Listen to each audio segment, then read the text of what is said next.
বিশ্বাস। বাড়ি কোথায়? শিলিগুড়ি। কি কি অসুবিধা ছিল আপনার? আমার যে সুগারের প্রবলেম। আচ্ছা, এর জন্য চিকিৎসা কোথায় কোথায় করেছেন?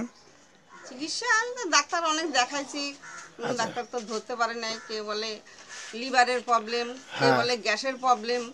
আচ্ছা, তারপরে তো ওটা তো কমলো না, আপনি এই তারপরে জন্য আমি বাইরে বাইরে যাওয়ার জন্য পরিকল্পনা করছিলেন, হ্যাঁ যেটা আমি শুনলাম। হায়দ্রাবাদ পরিকল্পনা করছিলাম, কিন্তু যেতে পারিনি। আচ্ছা, এরপরে আপনি মর্নিংয়ের খবরটা পান, মর্নিংয়ের খবরটা এরপরে আপনি পান নাকি? হ্যাঁ তো মর্নিংটা কতদিন ধরে খাচ্ছেন? আর তো 2 মাস 3 মাস হয়ে গেল। আচ্ছা, তো তাতে কোনো রেজাল্ট পেয়েছেন? হ্যাঁ হ্যাঁ, রেজাল্ট তো পেয়েছি, রেজাল্ট না পেলে কি আর খাই? আচ্ছা, কীরকম কী কী উপকার পেলেন?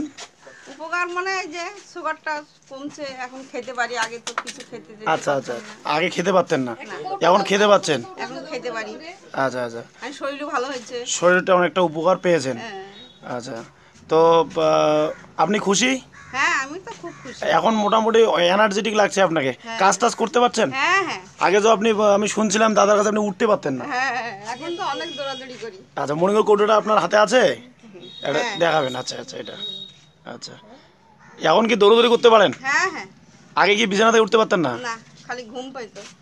আচ্ছা, তাহলে বলুন এটা জয় মর্নিং। হ্যাঁ হ্যাঁ, জয় মর্নিং।